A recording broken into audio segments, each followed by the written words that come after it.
Alhamdulillah nahmaduhu wa nasta'inuhu wa nastaghfiruh wa na'udzu billahi min syururi anfusina wa min sayyiati a'malina may yahdihillahu fala mudilla lahu wa may yudlil fala hadiya lahu. Asyhadu an la ilaha illallah wa asyhadu anna Muhammadan abduhu wa rasuluh. Allahumma shalli wa sallim wa barik ala Muhammadin wa ala alihi wa ashabihi. Raditu billahi robba wa bil islami dina wa bi Muhammadin nabiyya sallallahu alaihi wasallam. A'udzu bi kalimatillahi tammati min syarri ma khalaq ya muqallibal qulub tsabbit qalbi ala dinik. Bismillahirrahmanirrahim la yadurru ma ismihi syai'un fil ardi wa la fis sama' wa huwas samiul alim. Hasbiyallahu la ilaha illa hu alaihi tawakkaltu wa huwa rabbul arsyil azim.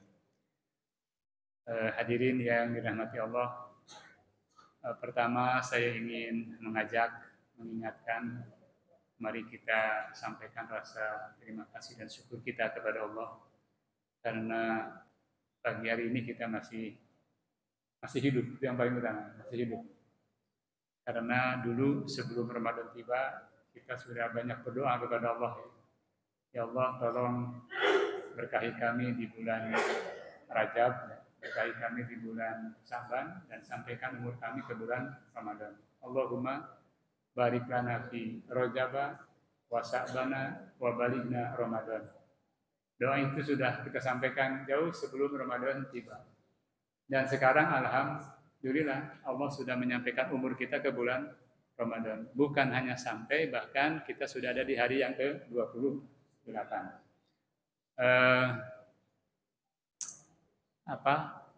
Ini 29 mungkin ya.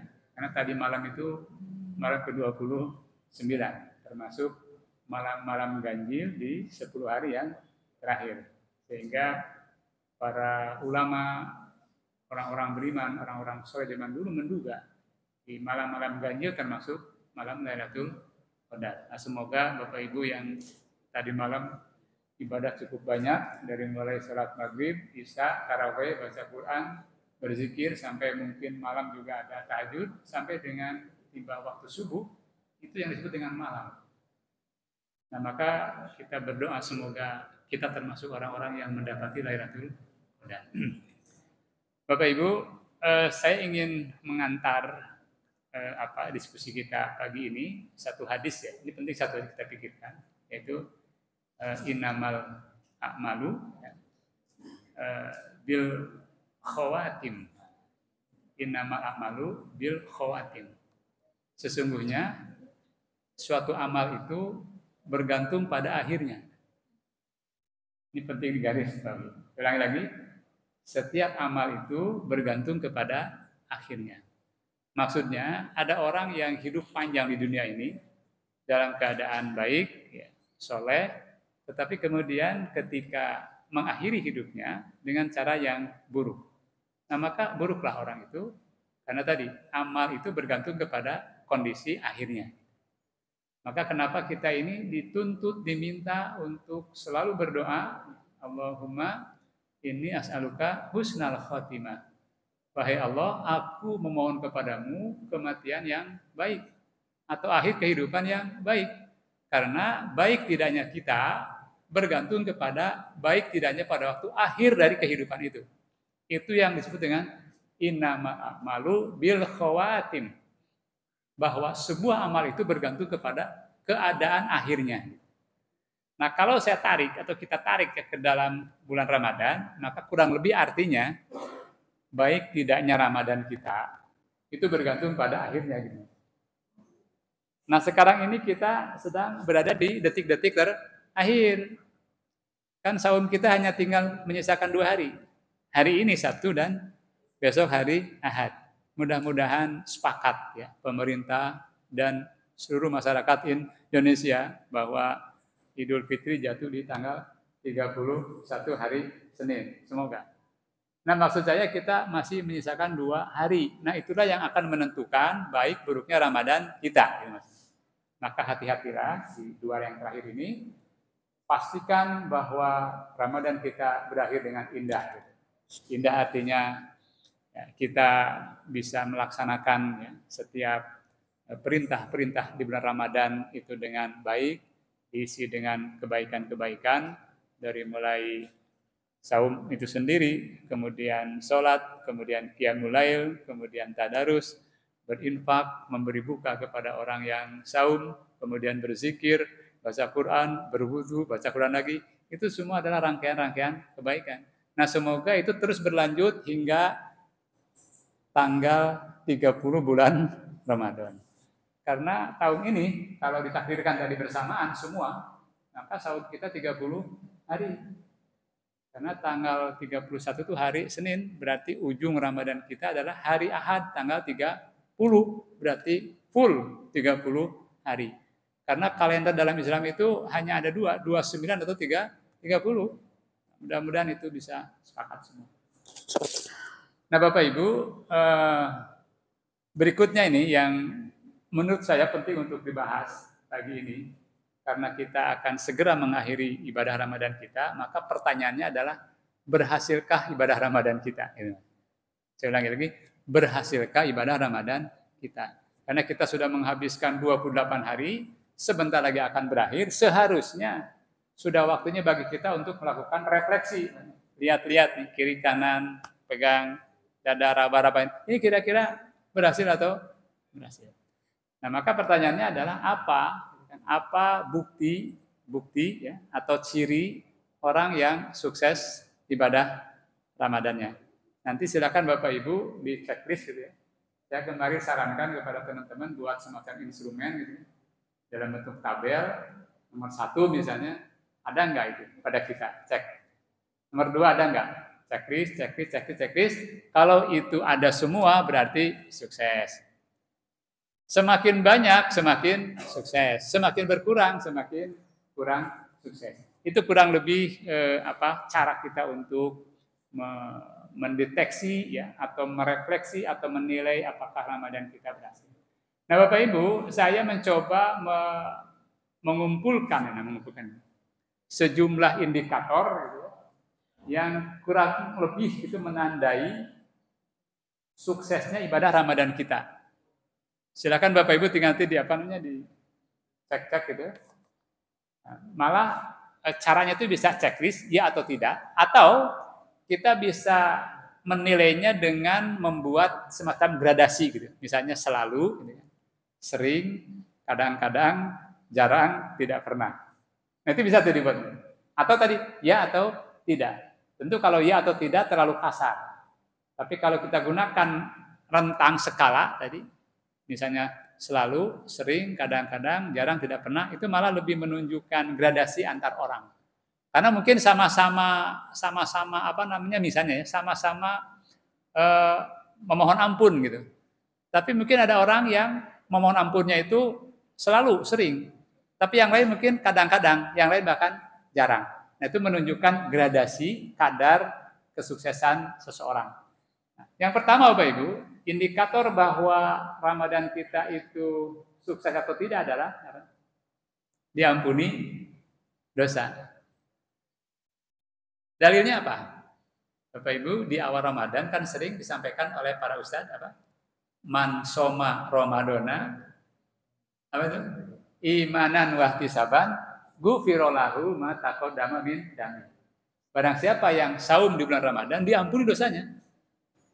Gitu ya. Artinya, kalau dosa kita diampuni berarti sukses Ramadan kita. Tapi kalau tidak berarti, kemana gitu maksudnya. Nabi menjanjikan orang yang saum itu diampuni dosa. Ini ada orang yang umurnya sampai ke bulan Ramadan dan bahkan sampai akhir Ramadan, tetapi Allah tidak mengampuni. Artinya dia tidak sukses. Maka ada hadis yang mengatakan, celakalah, rugilah orang yang umurnya sampai ke bulan Ramadan, bahkan dia menghabiskan umurnya di bulan Ramadan, tetapi Allah tidak mengampuni dosanya. Itu hadis sahih. Jadi salah satu bukti, ciri, indikator bahwa Ramadan kita sukses adalah dosa kita diampuni. Pertanyaannya, bagaimana kita bisa merasakan bahwa dosa diampuni? Bapak Ibu merasa nggak sudah terampuni atau belum? Bagaimana ya mendeteknya gitu? Dosa kita diampuni atau belum diampuni? Yang pertama Pak Ibu, Asal saja Bapak Ibu ya, asal saja nih Bapak Ibu, saum ya. Saum selama Ramadan ini, saumnya dengan iman kepada Allah. Ya Allah, ya Tuhanku, sungguh aku saum ini karena aku beriman kepadamu. Engkau perintahkan aku untuk saum. Hanya untukmu dan hanya karenamu. Itu namanya saum karena iman. Tidak ada pamrih lain, tidak bermaksud untuk dilihat oleh orang lain. Terus Bapak Ibu saumnya penuh harapan. Ya Tuhan, tolong ampuni dosa-dosa kami. Ya Tuhan, tolong limpahkan keriduan-Mu kepada kami. Ya Tuhan, tolong masukkan aku ke dalam surga-Mu. Jadi selama kita saum tadi, saumnya ikhlas karena Allah, kemudian kita penuh harap kepada Allah gitu. Bapak Ibu, sebenarnya nih, kalau itu saja Bapak Ibu lakukan, itu sesungguhnya sudah terampuni. Karena kalimatnya tadi, barang siapa yang saum, saumnya karena iman dan penuh harap kepada Allah, diampuni. Satu, maka Bapak Ibu, tenanglah gitu ya, tentramlah, bahagialah jiwa kita, hati kita, tidak perlu merasa takut dan tidak perlu gelisah atau galau, asal saja tadi Bapak Ibu sudah jalani Ramadan dengan iman dan penuh harap, Bapak Ibu kemudian maksimalkan tadi selama ini, sudah ada tadarus, kemudian zikir, kemudian wudhu, kemudian berinfak, memberi buka kepada orang, berbuat baik, ucapan-ucapan baik, itu sudah Bapak Ibu tenang saja, itu insya Allah dosa terampuni. Karena kata Nabi apa? Ikutilah keburukan dengan kebaikan. Karena sesungguhnya kebaikan itu menghapus keburukan. Saya ulangi lagi, setiap kebaikan yang kita lakukan sungguh itu menghapus dosa kita. Maka saum itu termasuk kebaikan, itu pun kata Nabi menghapus keburukan dosa kita. Maka Bapak Ibu pastikan hati kita harus tenang dan tentram bahwa Allah mengampuni dosa-dosa kita. Apalagi setelah saum dilakukan, Bapak Ibu masih berdoa akan kepada Allah. Astagfirullah wa atubu ilaih, astagfirullah wa atubu ilaih. Apalagi tambah di malam Lailatul Qadar. Apa doa Bapak Ibu di Lailatul Qadar? Allahumma innaka afuwun tuhibbul afwa fa'fu anni. Allahumma innaka afuwun tuhibbul afwa fa'fu anni. Apa artinya? Allahumma innaka afuwun. Ya Allah, sungguh Engkau itu Maha Pemaaf. Tuhibbul afwa, Engkau itu suka memaafkan. Fa'fu anni, maka maafkan kami. Allahu Akbar. Kalau ini diucapkan sekali saja gitu, dan kita adalah orang yang beriman kepada Allah, terampuni. Ini sangat terampuni. Apalagi Bapak Ibu bacanya berulang-ulang. Allahumma innaka afuwun tuhibbul afwa. Apalagi ditambah lagi dengan astagfirullah wa atubu ilaih. Kan bahasa itu ya? Apa? Astagfirullah, aku memohon ampun kepada Allah, wa atubu ilaih, aku bertobat kepadanya. Astagfirullah wa atubu ilaih. Astagfirullah wa atubu ilaih. Permohonan ampun dilakukan kepada Allah oleh kita, saum dilakukan, kebaikan yang lain juga dikerjakan. Selesailah Bapak Ibu. Insya Allah dosa-dosa kita terampuni. Itu indikator pertama. Nah tentu Bapak Ibu, indikator kedua dari dosa terampuni adalah apa? Orang ini sudah tidak lagi mengerjakan dosa. Clear itu. Ya kan mungkin ya ada di antara kita atau siapapun orang beriman, dulunya banyak dosa tuh, melakukan dosa A, dosa B, dosa C. Bahkan ada dosa A gitu yang terus-menerus dikerjakan. Kemudian mohon ampun kepada Allah, kemudian menghentikan perbuatan dosa itu sudah termasuk tobat. Dan itu pasti terampuni. Karena kalimatnya, barang siapa yang berbuat keburukan, kata Allah kan, atau berbuat dosa, kemudian dia datang kepada Allah dengan memohon ampun, maka dia akan mendapati Allah Maha Pengampun. Clear. Karena Allah itu sungguh Maha Pengampun, Allah itu Maha Penyayang kepada seluruh hambanya. Asalkan dia mau datang mengetuk pintu ampunan Allah, wahai Allah, tolong maafkan aku dosa-dosaku yang telah lalu, dosa yang besar maupun dosa kecil, dosa yang tampak maupun tersembunyi, dosa yang aku ketahui maupun yang kita tidak ketahui, dosa yang lalu maupun dosa yang akan datang. Ketuk tuh pintu rahmat dan kasih Allah. Diampuni. Kemudian berhenti dari dosa-dosanya, sekarang kemudian fokus untuk melakukan kebaikan. Itu sudah cukup untuk memastikan bahwa insya Allah Allah mengampuni dosa-dosa kita. Nah, Ini indikator pertama ya dari orang yang sukses bulan Ramadannya. Yang kedua apa? Indikator bahwa Ramadan itu sukses. Oh, hilang lagi. Saya pikir masih nampak. Saya percaya diri gitu, ternyata hilang.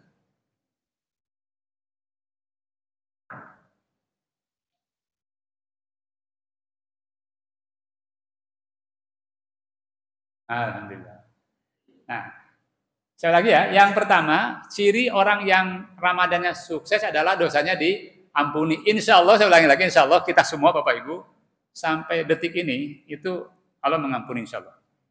Karena kita sudah melakukan saum tadi dengan iman, selama saum juga kita memohon ampun kepada Allah. Nah yang kedua, ciri orang yang Ramadannya sukses adalah menjadi orang bertakwa. Nah, dalilnya apa?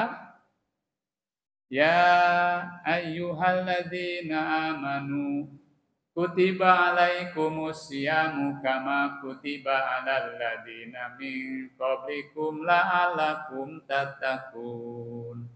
Wahai orang-orang yang beriman, aku wajibkan kalian saum sebagaimana aku wajibkan juga kepada orang-orang terdahulu, la'allakum tattaqun, supaya dengan saum itu kamu menjadi orang bertakwa. Clear itu.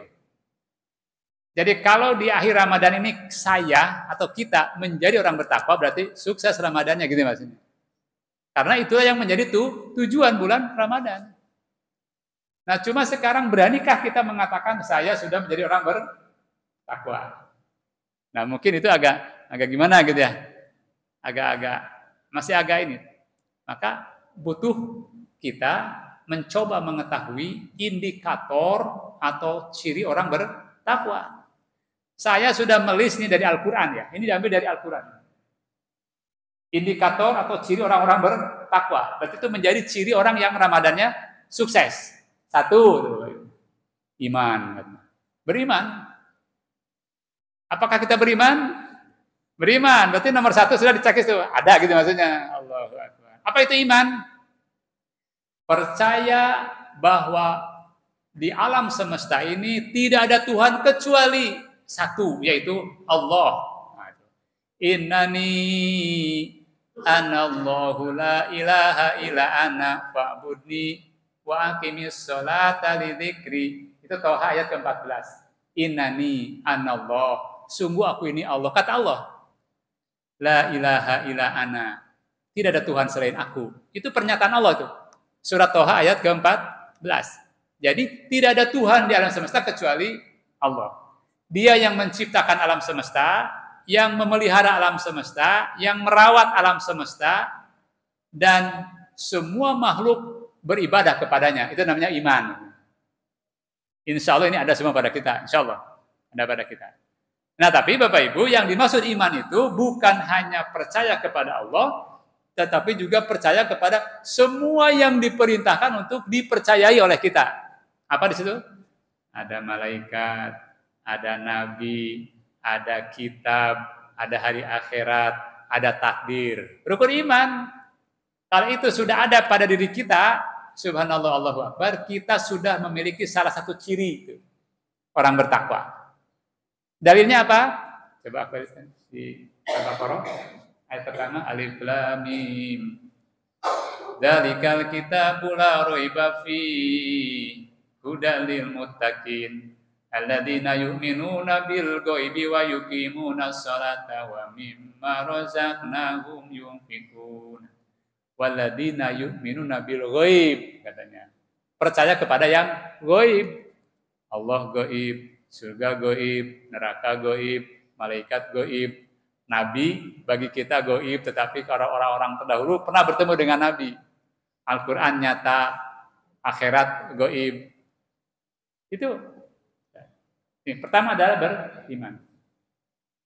Yang kedua, saya ulangi lagi ya. Nomor satu, insya Allah kita semua ada. Bapak Ibu tidak boleh checklist ada, alhamdulillah. Cuma tadi, kalau kita mau ukur gitu kan, kadarnya mungkin berbeda-beda. Yang satu mengatakan, saya beriman.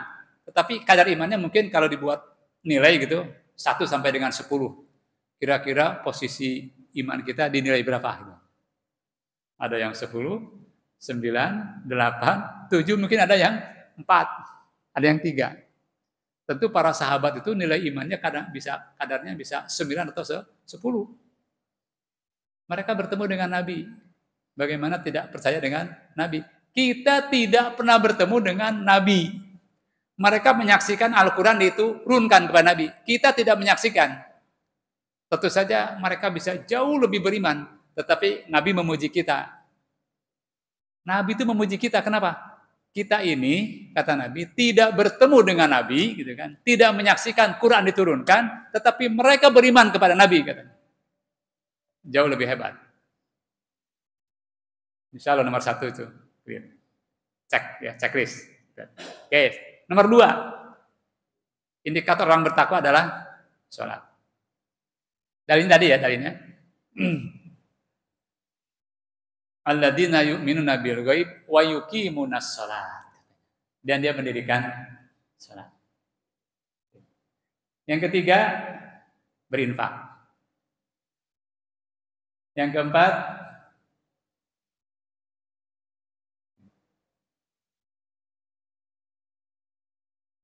berinfak Bapak Ibu. Salat dulu ya, salat. Kira-kira sudah ada salat? Subuh, zuhur, salat fardu insya Allah habis itu. Tambah lagi salat sunnah. Tambah lagi qiyamul lail. Insya Allah. Okay. Nomor 1, oke. Nomor 2, oke. Bapak Ibu, saya menunjukkan hadis ya. Ini hadis qudsi. Ini penting untuk kita renungkan. Salat itu ya, termasuk perintah wajib. Dan Allah mengatakan dalam salah satu hadis qudsi, tidak ada yang lebih Allah sukai orang yang mendekatkan diri kepada Allah dengan cara melaksanakan ibadah yang wajib. Saya ulangi lagi. Jadi Allah itu lebih menyukai orang yang mendekatkan kepada Allah dengan cara melaksanakan yang wajib. Berarti sholat wajib, saum wajib, infak wajib, kemudian haji yang wajib. Nah, itulah cara mendekatkan diri kepada Allah yang paling disukai oleh Allah. Tapi hadis tadi kemudian lanjut. Kemudian kata Allah itu, ada seseorang katanya yang terus berusaha mendekatkan kepadaku dengan melaksanakan yang sunnah-sunnah katanya. Maka aku mencintainya katanya. Seandainya aku sudah mencintai seseorang, katanya, maka sungguh, katanya, tidaklah dia melihat, melainkan dengan penglihatanku, kata Allah. Tidaklah dia mendengar, melainkan dengan pendengaranku. Dan tidaklah dia bergerak beraktivitas, melainkan dengan gerakan dan aktivitasku. Itu gara-gara apa? Orang ini berusaha terus mendekat kepada Allah. Dan cara mendekat kepada Allah yang utama adalah yang wajib. Tetapi kemudian ada orang-orang yang lebih dari itu terus berusaha mendekat kepada Allah dengan melaksanakan yang sunnah-sunnah. Berarti kesimpulannya semakin banyak cara gitu kan yang dilakukan oleh seseorang untuk mendekat kepada Allah, maka semakin besar kecintaan Allah kepada orang itu. Dan ketika kecintaan Allah sudah turun kepada seseorang, maka dia itu seperti wali gitu maksudnya. Wali tadi ya. Kan wali itu apa? Kalau dia melihat itu dengan penglihatan Allah ini. Kalau dia mendengar dengan pendengaran Allah. Kalau dia bergerak itu dengan gerakan kekuatan dari Allah. Artinya seluruh aktivitas hidupnya itu dalam bimbingan dan kendali Allah Subhanahu wa taala. Bagi siapa itu? Orang yang melaksanakan yang wajib kemudian diperbanyak dengan yang sunnah. Nah, sholat itu termasuk ibadah utama. Maka Bapak Ibu jangan tinggalkan sholat. Kalau saum boleh nggak ditinggalkan? Boleh. Kemudian nanti diganti di bulan yang lain. Barang siapa yang sakit atau dalam perjalanan, boleh itu tidak saum, diganti. Terus sholat ada nggak yang begitu? Misalnya, barang siapa yang sakit atau dalam perjalanan, boleh meninggalkan sholat, kemudian diganti. Ada nggak kalimat seperti itu? Tidak ada. Itu artinya apa? Menunjukkan bahwa sholat itu tidak ada alasan apapun untuk meninggalkannya. Bahkan kata Nabi itu, kalau seseorang misalnya tidur tuh malam, tiba-tiba bangun jam 7. Waktu sholat masih ada, subuh? Sudah tidak ada. Tapi kata Nabi, sholat saja. Sholat, karena tidak ada alasan untuk meninggalkan sholat. Termasuk orang yang sedang berada di waktu asar itu sibuk demikian rupa, tiba-tiba sudah waktu maghrib, dia belum asar. Maka sholat saja. Tidak ada alasan untuk meninggalkan, termasuk sedang dalam perjalanan, termasuk orang yang sakit. Sakit pun tetap sholat. Kalau sanggup berdiri, kalau tidak duduk, kalau tidak berbaring, kalau tidak maka dia lakukan dengan cara isyarat untuk tetap sholat kepada Allah. Itu sholat. Saking pentingnya sholat Bapak Ibu tadi surat Toha ayat 14. Innani anallahu la ilaha illa ana fa'budni. Tuh, kan? Sesungguhnya aku ini adalah Allah, kata Allah nih. Tidak ada Tuhan selain Allah. Kalimat berikutnya apa? Fa'budni, maka sembahlah aku. Kalimat berikutnya apa? Wa aqimis sholata lidzikri, maka hendaklah engkau melaksanakan sholat untuk mengingatku. Jadi kalimat perintah sholat itu dirangkaikan dengan pernyataan bahwa aku adalah Tuhan. Berarti ibadah pertama yang diwajibkan dan utama dalam Islam adalah sholat. Bukti berikutnya apa? Rukun Islam setelah syahadat apa? Rukun Islam pertama apa? Syahadat. Yang kedua, sholat. Jadi pertamanya adalah declare bahwa aku beriman kepada Allah. Maka setelah menyatakan iman, perintah ibadah berikutnya adalah sholat. Maka sholat menjadi pilar utama yang tidak boleh tinggalkan. Kehebatan hidup seseorang terlihat dan tercermin kepada kehebatan orang itu melaksanakan sholat. Berikutnya infak. Nah, Bapak Ibu, saya mau coba tunjukkan ya di dalam surat Al-Baqarah itu kan kalimatnya tadi alif lam mim dzalikal kitabu la raiba fi hudalil muttaqin alladzina yu'minuna bil ghaib wa yuqimunas shalat wa mimma razaqnahum yunfikun. Wa mimma razaqnahum yunfikun, dan terhadap rezeki yang Allah berikan kepada dia infakkan. Menginfakkan berarti tidak digunakan untuk diri sendiri, tetapi dikeluarkan untuk orang lain yang membutuhkan atau untuk syiar agama. Untuk membesarkan, menolong, dan menghidupkan agama Islam. Kemudian yang keempat Bapak Ibu, ciri indikator orang yang sukses Ramadannya setelah berinfak adalah berdoa. Tapi yang menarik, kalimat doanya itu ada di surat Al-Imran ayat ke-16. Bapak Ibu pernah berdoa? Nah, berarti Bapak Ibu orang bertakwa. Nah, pertanyaannya, apa kalimat doa yang Bapak Ibu bacakan? Sampaikan kepada Allah? Bermacam-macam. Sekarang coba lihat surat Al-Imran ayat ke-16. Barang siapa yang memegang handphone dan di dalam handphonenya ada aplikasi Al-Quran, maka bukalah surat Al-Imran ayat ke-16. Mari kita lihat bagaimana bunyi doa orang bertakwa gitu maksudnya. Berarti kita wajib menghafal ini. Sebab kalau tidak, belum termasuk ciri orang bertakwa. Adakah yang sudah menemukan Al-Imran ayat 16? Coba Ibu dibacakan.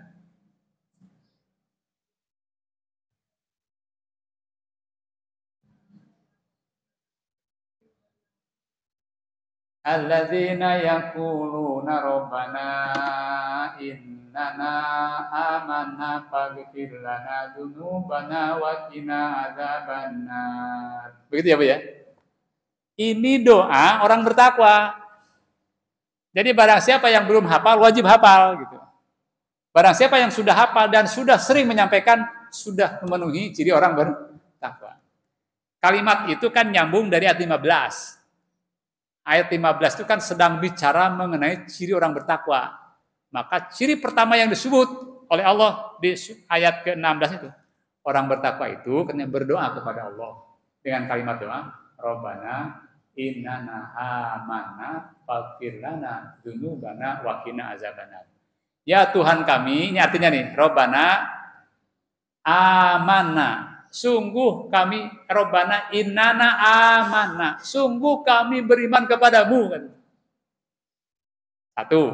Jadi ada pernyataan, deklarasi bahwa kita beriman kepada Allah. Robbana innana amanna. Baru faghfir lana dzunubana. Maka ampunilah dosa-dosa kami. Baru wakina azabannar. Selamatkan kami dari azab neraka. Allahu Akbar. Ada 3 hal penting terkandung dalam doa ini. Maka wajib doa ini dihafal kemudian disampaikan kepada Allah. Karena secara tegas Allah mengatakan doa ini adalah doa yang dibaca oleh orang yang bertakwa. Rabbana innana amanna faghfir lana dzunubana wa qina azabannar. Berarti cek lagi yang kedua. Ya, saya ulangi ya. Iman, checklist itu sudah ada insyaallah. Kemudian salat, insyaallah checklist ada. Kemudian infak ada. Selama bulan Ramadan kan infaknya semakin banyak. Kemudian berdoa ada. Doa yang tadi sudah dibaca ya. Oke, checklist ada. Nah, sekarang ciri orang yang sukses ibadah Ramadannya yang kelima apa? Sabar. Allahu Akbar. Sudah ada sabar?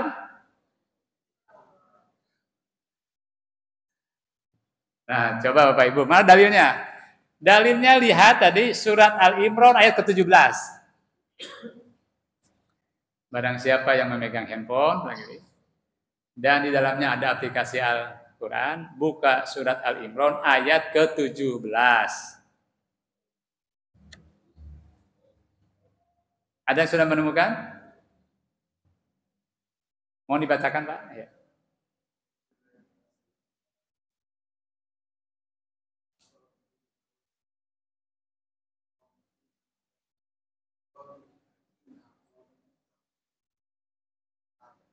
Allahu Akbar. Bapak Ibu, ini ciri yang nomor 5 ya. 5, kemudian 6, 7, 8, 9. Itu satu rangkai di dalam ayat ke-17 Al-Imran itu.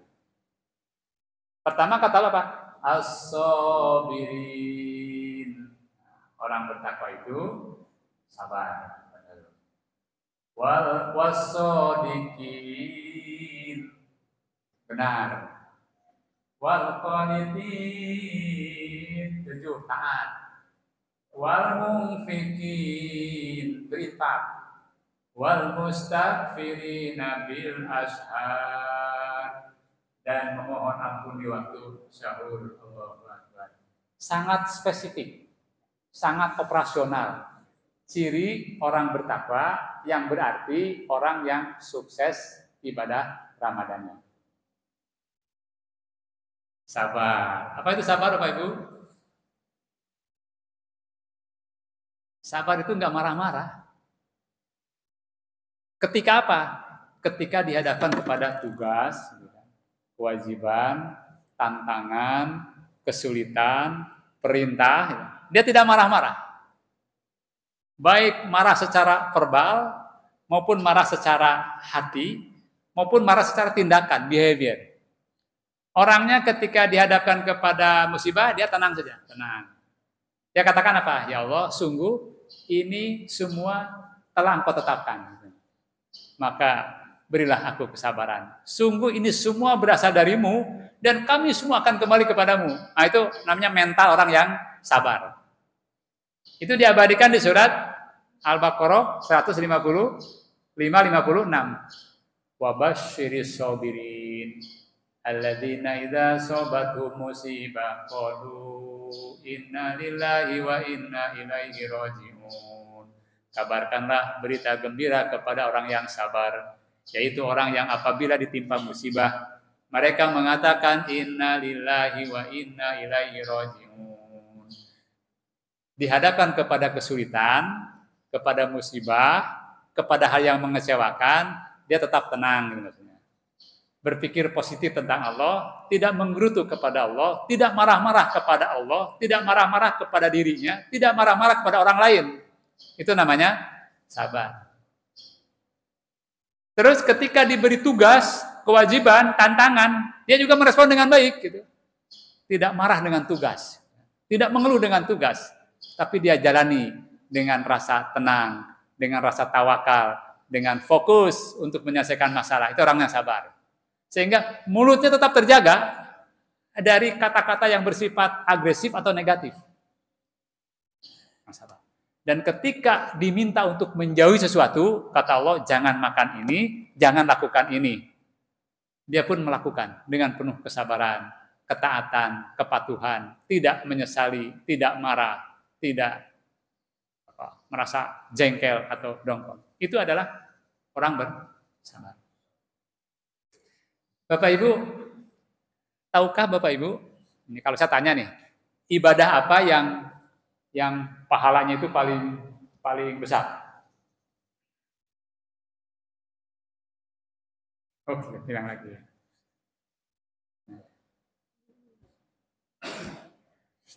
Siapa yang tahu ibadah yang pahalanya itu paling besar? Ternyata Bapak Ibu sabar. Sabar. Coba Bapak Ibu ya, cek ini Bapak Ibu lihat di surat Az-Zumar ayat ke-10. Az-Zumar itu surat ke-39. Lihat ayat yang ke-10. Yang pegang handphone silakan itu Bapak Ibu. Itu penting untuk bekal diri. Di bagian akhir dari ayat itu ada kalimat innama yuwaffas-shobiruna ajrahum bighairi hisab. Tolong dicek. Itu kalimat yang terakhir. Betul begitu, Bu? Innama yuwaffas-shobiruna ajrahum bighairi hisab. Kata apa? Sungguh hanya kesabaranlah atau hanya orang-orang yang sabarlah yang balasan pahalanya itu tanpa hisab. Jadi orang sabar itu balasan dari Allah tanpa hisab, tanpa perhitungan. Sholat itu ibadah bukan? Ibadah. Zikir ibadah? Ibadah. Baca Quran ibadah? Tetapi jangan lupa, sabar itu juga ibadah, gitu Mas. Nah, seringkali kita melupakan bahwa seolah-olah sabar itu bukan ibadah. Karena kata Allah justru ibadah sabar itulah yang balasannya tanpa batas. Kalau berinfak, Bapak Ibu, berinfak, berapa balasannya dari Allah pahala? Kalau berinfak itu 10 sampai 700. Itu bagaimana? Di Quran apa? Man jaa bil hasanati falahu asyru amsalihha. Barang siapa yang datang kepadaku dengan satu kebaikan, maka aku balas 10 kebaikan. Satu kebaikan dibalas 10. Itu Quran. Malah infak itu 700 kan? Di surat Al-Baqarah ayat 261. Masalul ladzina yunfiquna amwalahum fi sabilillahi kamatsali habatin ambatat sab'a sanabil fi kulli sumbulatin mi'atu habah wallahu yudha'ifu liman yasha wallahu wasi'un alim. Perumpamaan orang yang menginfakkan hartanya di jalan Allah seperti satu butir kemudian ditanam menghasilkan 7 cabang pohon, setiap cabangnya ada 100 butir. Satu menjadi 700. Tetapi masih ada bilangannya gitu. Tetapi sabar tadi tidak ada bilangannya. Allah Akbar. Jadi barang siapa yang ingin beribadah cerdas, ingin meraih pahala yang tidak terhingga, maka sabar. Sabar. Bapak Ibu coba nanti cek ini ya. Mungkin di awal Ramadan, Bapak Ibu pernah dengar hadis. Bunyi hadisnya begini. Setiap anak Adam, ini hadis qudsi ya, yang melakukan kebaikan, maka akan dibalas 10 sampai 700 kan. Itu clear tuh hadis itu. Kecuali saum. Kecuali saum. Saum itu untukku kata Allah, dan aku sendiri yang akan membalasnya. Allah saum. Jadi kalau saya perumpamaan begini, ini kan perumpamaan ya misalnya. Misalnya ini perumpamaan ya Prabowo gitu kan sebagai presiden. mengumumkan nanti di tanggal 1 Syawal ketika Idul Fitri, silakan kalian datang ke rumah saya. Artinya open house. Siapapun nanti yang datang kepada saya ke rumahku membawa hadiah, maka akan dibalas. Maka orang berbondong-bondong tuh datang ke istana di hari raya kita. Semua masing-masing bawa hadiah. Karena dijanjikan tadi, siapa yang bawa hadiah, kata Pak Bob, akan aku balas yang lebih baik gitu aja. Datang. Begitu datang satu orang, dia perintahkan ke Teddy. Siapa? Teddy. Mayor Teddy. Oleh Tor. Oh, cepat sekali. Oh, Bapak. Itu siapa? Itu sininya dia. Cepat sekali. Jadi, begitu datang ke satu masyarakat, satu warga, datang, kata Prabowo, Teddy, tolong dibalas. Datang ke dia bawa satu bingkisan, dibalas 10 bingkisan. Tapi yang balas siapa? Teddy. Orang balas. Sekali lagi bawa. Semua diperintahkan untuk dibalas oleh Teddy atas perintahnya Prabowo. Tapi tiba-tiba ada orang minta tahu hadiah. Kata, nah kalau ini untuk saya. Biar aku sendiri yang balas. Maka dia dibawa ke ruang atau sendiri. Gimana? Dia tidak dibalas oleh Teddy, tapi dibalas sendiri oleh Prabowo, dibawa ke ruangannya. Kira-kira apa tuh yang dibawa oleh rakyat itu? Puasa. Jadi khusus puasa, jadi tidak dibalas gitu kan, dengan hitungan tadi yang didelegasikan ke Teddy. Tapi itu langsung kata presiden, biar itu aku yang balas. Itulah puasa. Jadi puasa itu tadi balasannya tanpa batas. Tidak ada tadi 10 sampai 700 khusus puasa. Makanya kan kenapa orang itu sangat berharap ke bulan Ramadan? Karena di bulan Ramadan ada saum. Saum itu dibalas tanpa batas Allah. Kan apa hubungannya tadi saum dengan sabar yang tadi? Yang Az-Zumar ayat ke-10. Ada hadis yang mengatakan ya, saum itu adalah separuh dari kesabaran. Jadi saum itu kurang lebih sama dengan sabar. Itu dalilnya. Nah sekarang coba Bapak Ibu buka, ini dalil yang lain ya, untuk memastikan bahwa ternyata saum itu adalah sabar. Buka surat Al-Baqarah ayat 45. Al-Baqarah ayat ke-45. Ada yang sudah ketemu? Coba silakan dibaca. Ya, Al-Baqarah ayat ke-45. Artinya boleh. Wasta'inu bis-sabri was-shalah wa innaha lakabiratun illa 'alal khashiyin. Jadikanlah sabar dan sholat sebagai penolongmu, tetapi jangan lupa kata Allah ini berat, kecuali untuk orang-orang yang khusyuk. Artinya kalau kita menghendaki pertolongan dari Allah, gunakan alatnya adalah sabar dan sholat. Dua alat. Lagi, kalau kita membutuhkan pertolongan Allah, maka gunakan caranya adalah sabar dan sholat. Sabar artinya bersandar penuh kepada Allah. Sabar tadi. Sabar menghadapi kesulitan, sabar melaksanakan perintah-perintah Allah, sabar menjauhi larangan-larangannya, tidak marah ketika dihadapkan kepada kesulitan, tidak marah dan jengkel ketika melaksanakan tugas-tugas, sabar. Tapi yang kedua, tegakkan sholat. Dan jika dua ini dilakukan, cukup untuk mendatangkan pertolongan. Nah, yang menarik Bapak Ibu, coba. Kalau sholat kan jelas nih. Ini sabarnya apa? Ternyata kalau kita buka tafsir ya, itu banyak para pemfasir yang menyebut bahwa yang dimaksud sabar di situ adalah puasa. Tafsir Ibnu Katsir silakan dicek.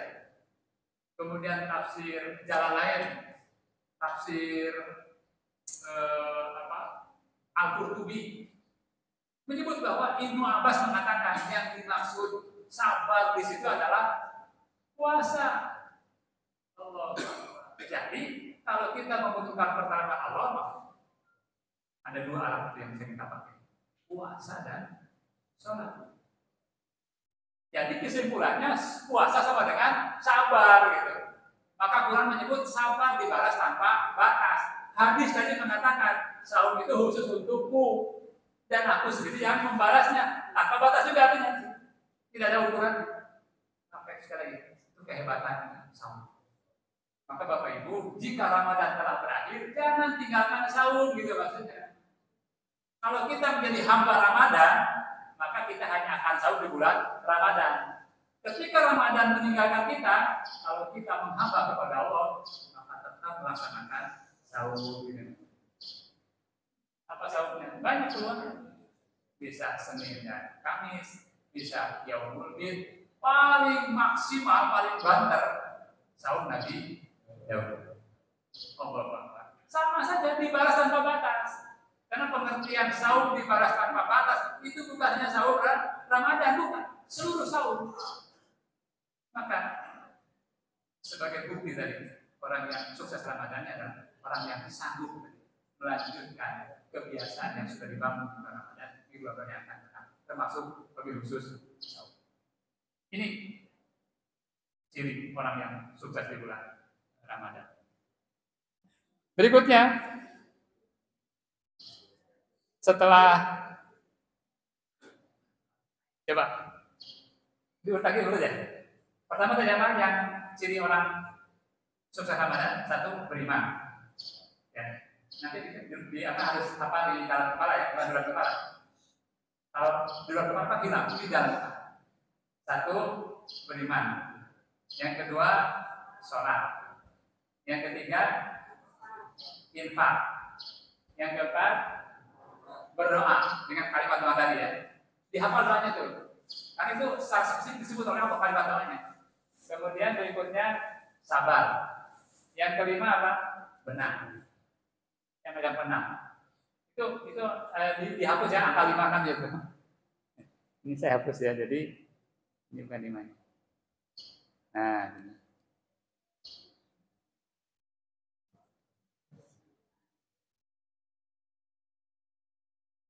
Nah, gitu. Kan tadi as-sabirin sabar, was-shodiqin benar. Apa yang itu benar? Apa definisi Bapak tentang benar? Benar dalam pikiran, benar dalam ucapan, benar dalam tindakan. Cara berpikirnya benar. Ketika bicara juga benar. Dan ketika bertindak juga benar. Terus apa patokan itu benar? Sesuai dengan ketentuan Allah dan Rasulnya. Kalau saya menemukan karpet ini, ditanya, karpet itu warnanya apa ya? Saya jawab kuning. Benar tidak? Nah, jadi pengertian benar itu pertama sesuai dengan fakta, realita. Tapi yang kedua sesuai dengan norma, aturan, hukum yang telah ditetapkan baik oleh Allah, Rasul maupun pemimpin di antara kita.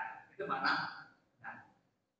Maka ketika kita melaksanakan sholat benar, kenapa? Sesuai dengan perintah.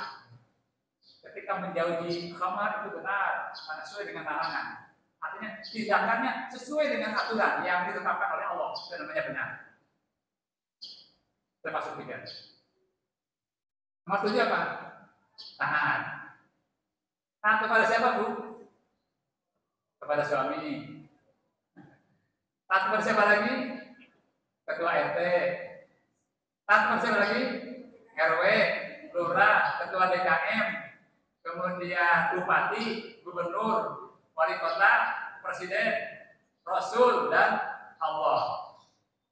Tentu urutannya adalah atiullah, taat kepada Allah, wa atiur rasul, kepada rasul, wa ulil amri minkum, dan taat kepada pemimpin di antara kalian. Urutannya ketiga itu. Tapi tadi saya mulai dari bawah. Allah, Rasul, dan pemimpin di antara kalian. Pemimpin terdekat berarti di rumah ya suami. Kalau di masjid ya ketua DKM. Kalau di warga adalah RT, RW, lurah, wali kota, gubernur, presiden. itu pemimpin di antara kalian, itu pun kita wajib taat selama tidak bertentangan dengan aturan Allah dan Rasulnya. Nah, pertama apa? Infak lagi. Kenapa infak? Karena berulang infak itu. Coba Bapak Ibu ini. Tadi Al-Baqarah ya. Al-Baqarah yang ayat 1 sampai 3 tadi kan. Alladzina yu'minuna bil ghaibi wa yuqimuna shalat wa mimma razaqnahum yunfiqun. Infak. Nah, sekarang Bapak Ibu coba buka surat tadi Al-Imran ayat ke-17. Al-Imran 7.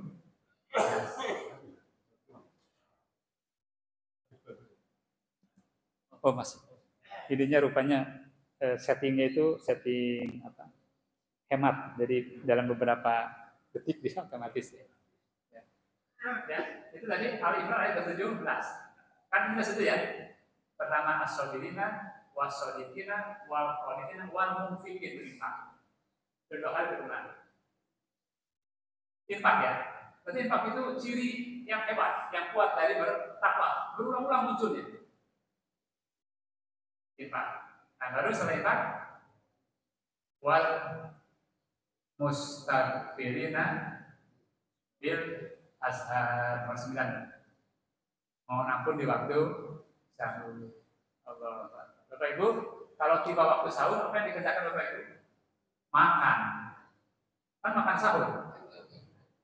Jadi di waktu sahur kita makan sahur. Itu perintah Nabi. Karena kata Nabi makan sahurlah. Artinya makan di waktu sahur. Sahur itu bukan makan ya.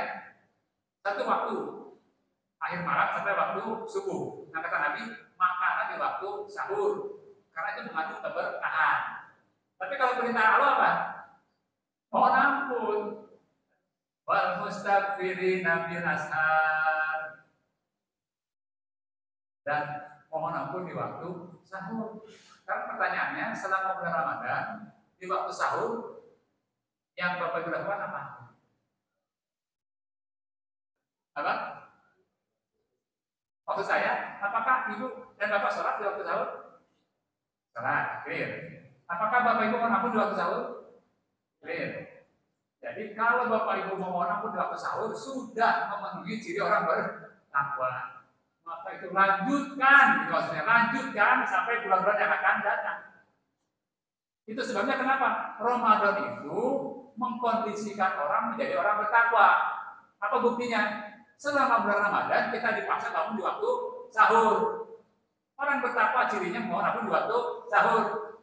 Maka lanjutkan. Terus. Maka lanjutkan kebiasaan bangun di waktu sahur. Mungkin 1 jam sebelum subuh, 30 menit, 20 menit, itulah waktu sahur. Nah ketika bangun di waktu itu jangan lupa memohon.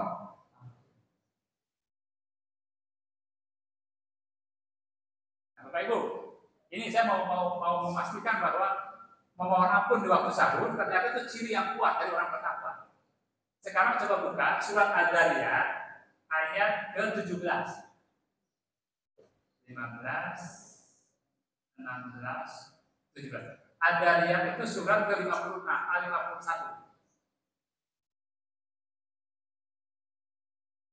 Ayat ke-17. Ad-Dariyat ayat ke-17.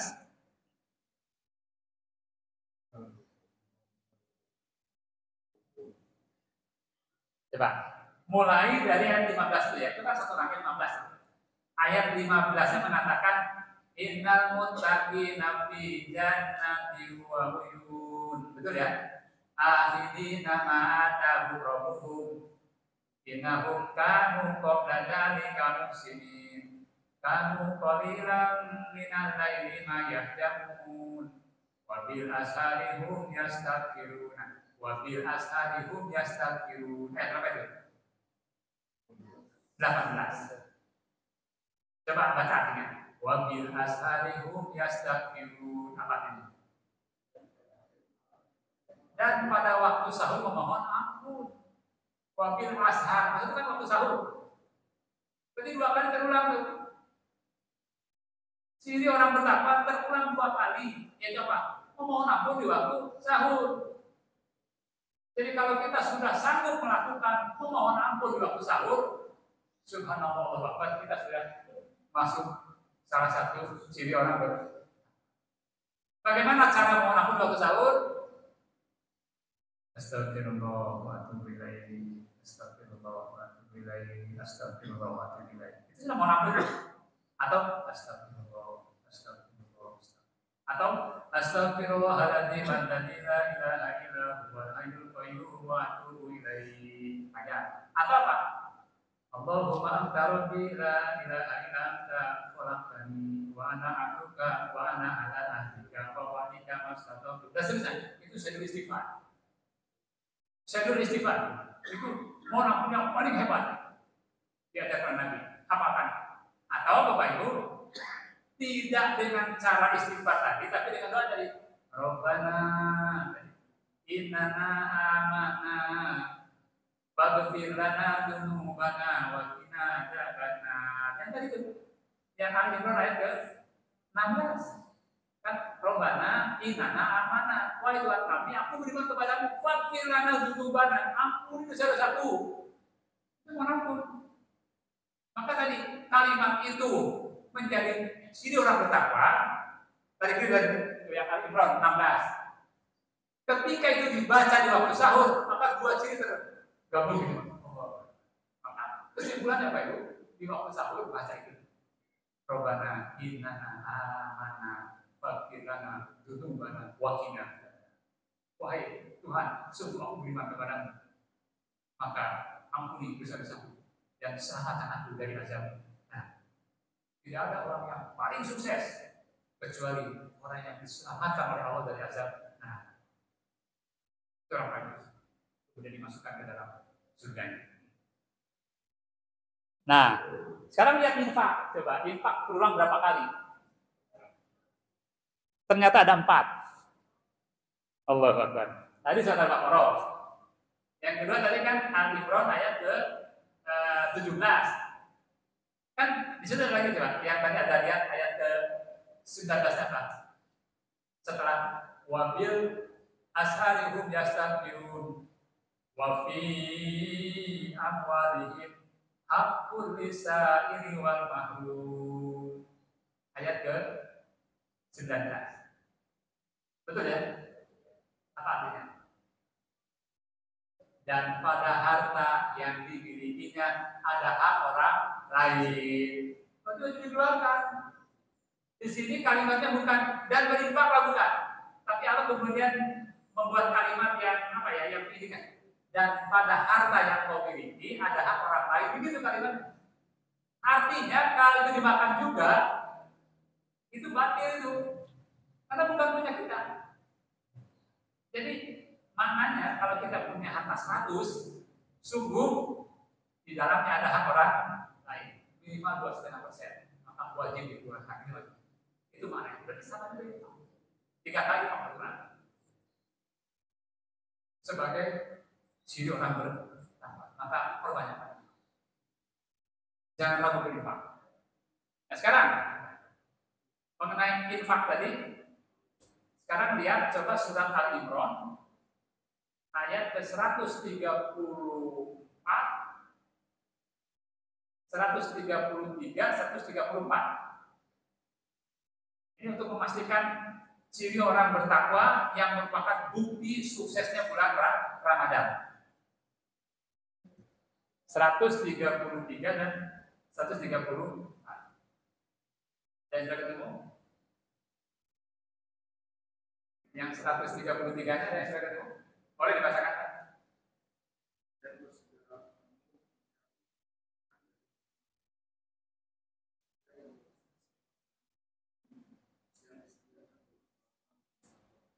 Carilah ampunan Allah, segeralah cari surga yang luasnya seluas langit dan bumi, yang surga itu diperuntukkan bagi orang bertakwa. Itu.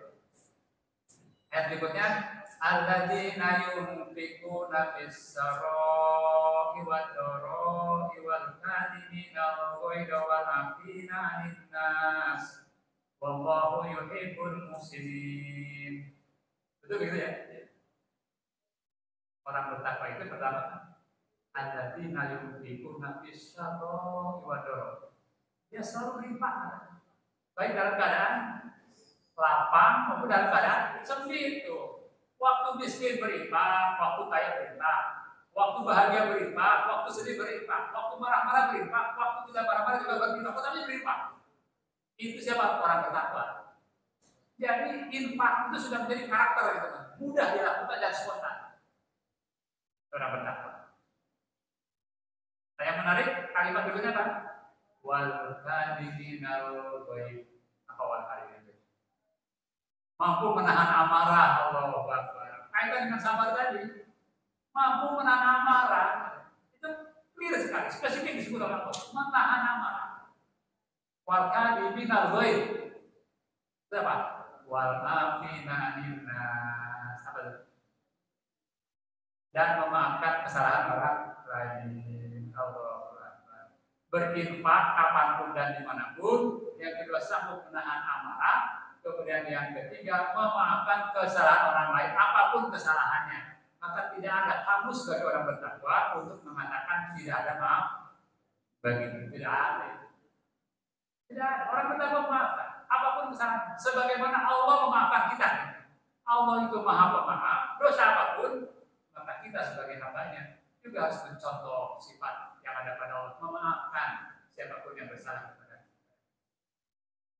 Itu Pak Ibu, sekedar mengingatkan untuk kita bisa merefleksi diri, kira-kira apakah ibadah Ramadan kita selama 1 bulan ini sudah mengarah kepada pembentukan karakter orang bertakwa. Berarti tindak lanjutnya adalah setelah Ramadan berakhir, setelah Ramadan meninggalkan kita, karena kita bukan hamba Ramadan, tapi kita hamba Allah, maka tetaplah kita melaksanakan semua yang sudah dibiasakan di bulan Ramadan sampai tibanya bulan Ramadan yang akan datang. Insyaallah wallahu a'lam. Demikian Bapak Ibu, silakan jika ada pertanyaan atau tidak ada pertanyaan, monggo. Tutup aja. Ya. Monggo, mau salat suruh dulu kan? Ya, salat suruh dulu, nanti jika ada pertanyaan dilanjut. Monggo.